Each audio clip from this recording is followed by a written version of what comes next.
क्या अब उर्दू से इतनी दिक्कत हो गई है कि उस पर शिकायतें दर्ज कराई जा रही हैं और न्यूज चैनलों को नोटिस भेजे जा रहे हैं? क्या भाषा पर भी पहरा बिठाया जाएगा? सूचना एवं प्रसारण मंत्रालय ने TV9 Bharatvarsh, Aaj Tak, ABP news, जी न्यूज और टीवी18 जैसे बड़े हिंदी न्यूज चैनलों को नोटिस जारी किया है, क्योंकि इनके प्रसारण में लगभग 30% उर्दू शब्दों के इस्तेमाल की शिकायत की गई। शिकायत में यहाँ तक कह दिया गया कि उर्दू शब्दों का इस्तेमाल करना जनता के लिए धोखा और आपराधिक कृत्य है। अब सवाल उठता है कि क्या भाषा की मिली जुली संस्कृति को भी अब संदेह की निगाह से देखा जाएगा? क्या अब न्यूज एंकर को शब्द चुनने से पहले मंजूरी लेनी पड़ेगी? हैरानी की बात यह है कि उर्दू, जो भारत में ही जन्मी, पली बढ़ी और यहीं विकसित हुई, वो भाषा है जो आज उसे स्वदेशी करार देने की कोशिश की जा रही है। उर्दू सिर्फ एक भाषा नहीं बल्कि हमारी गंगा जमनी तहजीब की भी पहचान है। ये वही भाषा है जिसमें प्रेमचंद ने कहानियां लिखी, गालिब ने शायरी लिखी और जिसे सुन सुनकर पीढ़ियां बड़ी हुई। फिर अचानक एक ऐसी सोच आ गई कि अगर कोई हिंदी चैनल उर्दू शब्दों का इस्तेमाल करता है तो वो भाषाई अपराध हो गया। और क्या ये नियम अब इंग्लिश शब्दों पर भी लागू होगा? क्योंकि यही हिंदी न्यूज चैनल हर दिन अपने प्रसारण में breaking news, politics, national issue, debate, press conference, super exclusive, live जैसे अनगिनत अंग्रेजी शब्दों का खुलेआम इस्तेमाल करते हैं। तो क्या अंग्रेजी शब्दों पर भी कोई आपत्ति दर्ज करवाई जाएगी या फिर उर्दू ही टारगेट है क्योंकि उसका नाम उर्दू है? क्या भाषा का ये साफ सफाई अभियान अब तय करेगा कि कौन सा शब्द कब, कैसे और कितनी बार बोला जाएगा? कैसे पत्रकारिता की आजादी पर असर नहीं पड़ेगा? दरअसल द वायर की खबर के अनुसार सूचना एवं प्रसारण मंत्रालय ने प्रमुख हिंदी न्यूज चैनलों के खिलाफ एक महत्वपूर्ण कार्रवाई की।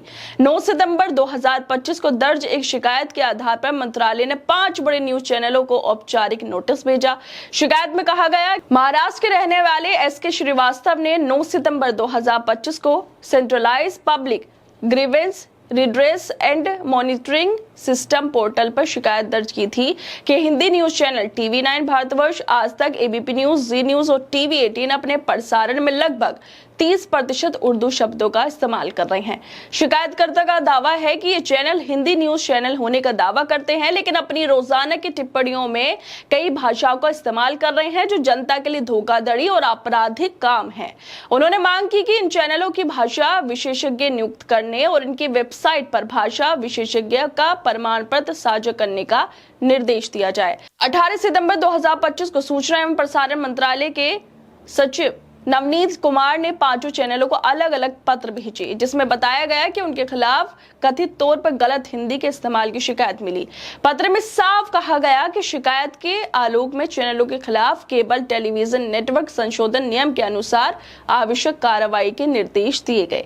चैनलों को 15 दिनों के अंदर शिकायत पर लिए गए निर्णय की सूचना मंत्रालय और शिकायतकर्ता को देने का आदेश भी दिया गया।